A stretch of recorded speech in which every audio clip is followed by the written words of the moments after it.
Hi, everyone. I'm Michael Bruce, CMO at Agent Moves, and welcome to our Good to Great series. We're all about sharing amazing stories of our guests to tell some great stories and how they got there so we can help make more agents great. So let me introduce you to our guest today, Alice Duffy. Hey, Alice. Hi, it's great to be here with you. Thank you so much. Thanks for spending the time. If you've been watching some of the videos, you know I like to start with something not about real estate, since that's all we'll be talking about. Really interesting topic. I told Alice when she told me, don't tell me anymore. I want to hear about this. Alice grew up in a hippie community. So I Yeah. want to know what that means. I know what a commune is. I know what, things are. I want to know what a hippie community is, since I kind of the 70s, when I had hair, it was down to my shoulders and I was embracing it. But tell me about this growing up. So this was a community started by a lot of people that wanted a different lifestyle back in 1969. They created this community called Greenbrier. It's in Central Texas. It is still thriving today. And they just wanted to do something different. They wanted to go back to the land. They wanted to raise their kids differently. And I was born there. My mom was a midwife in the community. And so I was born on property and I was raised. I have this huge, extensive family, essentially, that I'm not necessarily related to all of them, but it's amazing. It's amazing to be a part of that and to have those people in my life. Wow. So I say that I don't have a family tree, I have a family forest. Excellent. How long did you live there for? I lived there until I went to college. Wow. And then I actually got married and moved back there and gave birth to my daughter with a midwife in the same house that I was born in. Oh my goodness. Oh, what a great story. I think it's awesome that you grew up there is amazing. I'm curious as we start talking about real estate, you know, how some elements, let's say, of value of, because you brought up so differently than 99.9% of the rest of the population. I'm curious how that manifested itself in who you are today. Yeah. Well, it was a really entrepreneurial community. A lot of people had to go outside of the community to make a living. And so a lot of them were crafters, artisans, and they were running these little cottage industry businesses from the property. And then they would go out into like Renaissance fairs or artist markets or art shows to sell their products. And I am a very curious person. I wanted to learn everything I could from anyone. So a lot of people joke like, "What haven't you done in life?" And I'm like, "No, I was a candle maker. No, I was a welder. Oh, I did stained glass." Wow. Right? Because it was like I was that kid that was always like, "What are you doing? Can you teach me how to do that?" That's so awesome. Wow. Wow. Okay, so now bridge into you go to college, you get out. How do you get involved in real estate? Well, I didn't finish college. I Okay. do not have a college degree. I started my first business when I was 7. I ran that business until I was like 13. I started my third business when I was 17, and I was running that business while I was in college. It was a henna body art business, and I would go to like music festivals and Renaissance fairs and paint henna on people. And I had a staff of people that did it with me and I was making money, and so I dropped out of Mm. school to run that business. Wow. Great story. So keep going. Tell us about how does this like get into real estate? Where does it come from? So then I had a little bit of money. At the time, I felt rich, but it wasn't all that much. But I read that book, Rich Dad, Poor Dad. Have you Mhm. read that? Yep. So good. It's all about investing in real estate, and it's very simple. It's not like too much for somebody to understand. And so I had a little bit of money. I was married. It was 2005. By the way, interest rates were 8% at the time. And we bought a duplex and we did it with a 2080 loan. And we brought $5,000 to closing and we owned a duplex and we fixed it up and we started getting a little bit of cash flow. And we did that over and over again. We just kept buying and we'd buy owner occupied, live on one side, and just keep flipping our portfolio. We started building up, our properties. Then we had a baby, then we had another baby, then we're still moving all the time, like little nomads. I called it nomadic real estate investing. And then my husband decided he'd quit his job and we would be flippers, house flippers. So we were buying and flipping houses and we closed on a house. And 2 weeks later, Lehman Brothers collapsed. And we were like, uh oh, it might be worse than we thought. So we had to go through that downturn, right? We had to feel that cycle of how rough it can get. We had friends that were losing everything, that were over levered, and we were close. I mean, we were just barely breathing water during that. But we weathered that storm. And at the time, I was investing in real estate, teaching yoga full time and running a yoga center, and being a birth doula. Wow. So helping people through the laboring process. And had two small children, and I just wasn't making enough money. I was just, but I was like, I can't take on another field. So whatever I do has to be within this field that I'm already in. And I chose to get my license, to get my real estate license. And I told my husband that, and he said, well, it's about time. I was like, "Oh, do you see something I don't see?" And, I got licensed in November of 2016. I really got started, joined Keller Williams, and followed their systems and models. They have great training, great systems and models, and I was able to close 12 houses my first year, which made me rookie of the year for my office. The next year, I doubled my production, which is part of their system, is that you Yeah. can double every year if you want, and that put me I got rookie of the year for the Austin Board of Realtors. And it was a really fantastic journey. And then the following year, I added an admin person. So I had some back end support and staff, and I doubled my production again. And the next year, I just added contract to close the first year. And then I added an admin and I doubled again. So I just kind of kept following the systems and models and just getting a little bit better, right? It's not about being perfect. It's about executing with good and then getting better, right? I think this is like your podcast, like good to great. Yes, right, right. Very good. Yeah. Don't let, perfection get in the way, to your point, right? Get it to good, it's good. You can keep going. Of course, you always want it to be better, right? It's just the nature of what you do, right? So tell us some of the things that you did in the early days that you're saying like you followed, the system, but tell us some of the unique things that you think worked for you. Because now here you are. I mean, you're not with your community, right? Your own community you grew up in. You're in, I take it, another area of Texas, Yeah. right? And now you're meeting new people, you're generating a sphere basically.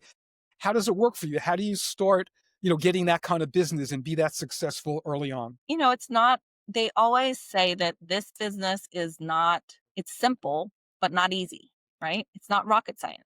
It is a simple business. You don't have to reinvent the wheel, but you do have to do the work. And when I was first starting, my coach and mentor said, start calling people.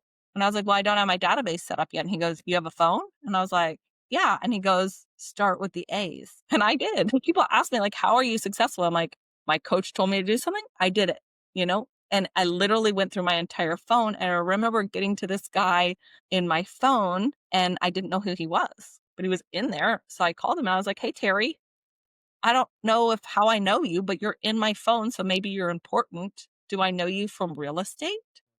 Were you needing help with real estate or something? And he goes, oh, I think I called you about a lease. And I was like, well, do you still want to be in my phone or not? And he goes, yeah, I'm actually thinking about buying a house like in the fall. I'm like, okay. I sold him a house. But Wow. like I wanted to not call him because I didn't know who he was. But then I was like, well, I'll get to take him out and then I'll never have to call him again. But a great way that again, I've done about 40, 50 of these interviews, right? This is a new one in how you position yourself on the call, right? Because these calls are tough, right? People don't like cold calling, but how comfortable you were to say, I'm either going to get him out of my phone or find out who the heck he is. And I And was clean it. I was trying to clean my database because I was like, there's a lot of people in my phone and I don't know. And then I had to have some really difficult conversations. Like my girlfriend Allison, we were really close when our kids were little and I hadn't talked to her in like 2 years. And I had to call her and be like, hey, I have not been a good friend. Do you want to go have coffee? Because it wasn't about business. That was about like the repair of our friendship. Even though nothing went wrong, we just drifted apart. I felt guilty. so it was good cleaning out your phone, is your point. It's a great exercise. And people are terrified of it. Yeah, absolutely. Absolutely. And, the most successful agents that I talk to are the ones that follow this process. As hard as it is, same story that you're telling, right? Some like, boy, I did not want to make a call. I didn't want to knock on a door, whatever it was, but it got them started, right? They got over that hump. And I tell agents all the time, like, get comfortable being uncomfortable. That's where the money is. Very good. Very good. So Yeah. tell us some of the things you're doing now. Okay, so you get this thing going 2016. You finally, listen to your husband. You don't listen to it, but you get your license, right? You got it going. You're starting to build a team. Tell us some of the things that you were doing now to build your sphere, get more customers and bring in some top agents. Well, I'm just a broken record. I was just like anywhere I went, people had to hear that I was a real estate agent to the point that my friends, like I'd walk in the room, they'd be like, "Oh, have you heard Alice is in real estate?" But then they were doing it for me. I trained them, right? I'd be going to PTA meetings with my name tag on. "Oh, you forgot your name tag on." I'm like, "Oh my gosh, take it off." Like, I put that on in the car while I got here. I hear that a lot. That's a good one. Right? I mean, I was just, I'd be wearing my name tag to Costco. If you got to go do groceries, you might as well keep that tag on. I got $1 million worth of business shopping in Costco Fabulous. Absolutely because great. you just have to put it out there. It's your job to remind people and be top of mind. It's not their job to remember. If they can't remember you when they want to buy a house, you're not doing your job. And we know 75 stat in this category is crazy, right? 75% of people do not use the realtor that sold them their house only because they don't remember them. That's right. Had a good experience, but how do they remember you 8, 6, 8, 10, 12 years later if you're not doing the right things to stay in touch with them, like some of the things that you're doing? Yeah. Yeah, So and the tell us, first house I sold, actually, I was doing, open houses, and I was putting it on my social media, and, an old colleague of mine called me and was like, "I see you're killing it in real estate." I hadn't sold a single house, well, but the perception was that I was doing the work, and so they wanted me because I was doing the work. right, beautiful, excellent. So tell us some of the unique things that you did now. You get into it, what are you doing in the community? Are you creating events? How are you staying in touch with your sphere? Give us some meat. So remember, I'm an investor first. So I already had a sphere of a lot of investors I worked with. So I specialized in investing. I did a lot of duplexes, fourplexes, and multifamily. So that was a big part of my starting out career was working with those investors. Because of that, I'm also really into tax strategies. So I do a lot of events. In fact, I do 14 a year in my home that I rent from myself using the Augusta tax rule. Ask your CPA about it. So my business rents from my husband and I the house, and we just called. Steve actually called around and found out what it would cost to rent a house like this with an open bar, with food, to host events. And we invite clients and we invite family who are almost every family member is a client at this point as well. And we just open our home to them and they know my business is sponsoring it. I always have out business swag and stuff like that. And it's fantastic because it's a write off for us. I'm having an event. It's very personal because it's in our home. And it's a way for me to kind of give back to the community, right? It's a way for me to give back to, like, we have a big Easter party with an egg hunt. We do a Father's Day backyard cookout. We do a Mother's Day sip and swim. We do a Thanksgiving party. We do some smaller events too that are more like catered. I often am asked to host events for clients. Oh, Yeah. would you be willing to host, a baby shower for this client or that client? Yeah, we do it. Excellent. Excellent. Love it. Love it. Again, a new one. I love getting new things, right? The tax implications of like agents are doing, quarterly. There are some, I have to say, the top ones like you are doing monthly events, right? Like, whatever it might be. Maybe it's quarterly, bigger ones, but something each month. But no one has spoken to me about using their home, using the tax benefit. Basically, your home's for free. Fabulous. We could end the interview now. It's a great nugget of information that people can take with them and do right away.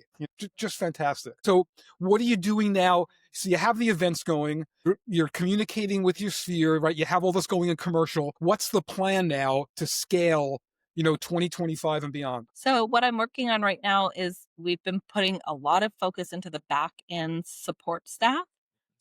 And then, so that was 2024, really getting our systems solid, our marketing really tight, especially in this market right now, so that we can market every property perfectly. And then we started at the end of last year adding out front agents. So now we have, 4 staff members in the back. We have myself and then 4 more agents out front, and just really trying to get everyone into consistent production.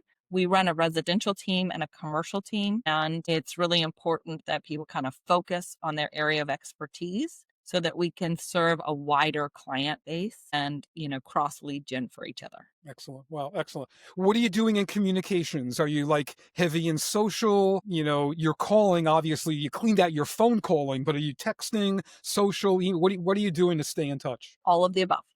Okay. So we are heavy on social media. We actually still utilize email a lot, especially like property blasts, broker to broker, getting it out there. We'll create, especially in the commercial space, we create an avatar for that product. So like we have a medical office, we're going to be targeting doctors, On the commercial. dentists, whatever it is that our avatar is, as well as the brokers that are moving that product. So we do that. We do calling. We get a lot of inbound off of our listings in different listing platforms. So we're calling out on those to make sure that we're following up on everything. Excellent. I take it you are not buying leads. We do not buy leads. Good. Okay. I just wanted to hear you say it. That's all. We don't. I haven't needed to. I've always thought like that could be a possibility, but honestly, I'm just trying to service what we have. Excellent. Yeah. I had a top agent recently kind of bring up, because so many are against buying leads, but saying, he recommends it for people starting out. When you have nothing, at least you can buy some leads, you'll experience it, but no, it gets to a point. I've never bought you know what? You can't buy yourself out of calling. Good. And people want to buy themselves out of an uncomfortable situation, which is calling. And that's odd to me. And I just was talking to an agent the other day who was like frustrated because his business isn't doing well. And I said, "Have you called all your past clients and just told them what's going on and how are they doing? How's the house?" "No, I don't want to call them." I was like, "They're the people who love you." That's right. Just had the biggest transaction of their life with you. Yeah, and it's like, I mean, I'm to the point in my career that I've had so many past clients that it's hard sometimes to keep up, but that's just an excuse, right? Yeah. You just start dialing, you start calling, and you get through it. And text, we do automated stuff too, but I just think there's no substitution for that personal touch. Yeah, definitely. Yeah, adding automation into everything that you're doing, except again, when you're doing the personal touch, getting that, but all of those automations to get people to the events, to just, just to keep the touch points going, because we know they're not going to see everything. Maybe they catch the email, maybe they catch the text, but it's important to be in all of those channels on a very consistent basis. That's right. All right, this was absolutely fabulous. Some great stuff here, Alice. I love it. We want to follow you on social media, so tell us, how do we follow you? I'm at Alice_Duffy_Realtor on Instagram. You Okay. can find me on Instagram. You can find me on Facebook. I'm also on LinkedIn, and yeah, I'm available. I'm Okay, there. awesome. Yeah, please follow Alice. I think she has some great stuff. I'm going to be following her. Follow Agent Moves as well. Subscribe to our YouTube channel. And until next time, Alice, thank you so much for your time. Love the thoughts. Thank you so much. It was great being here with you.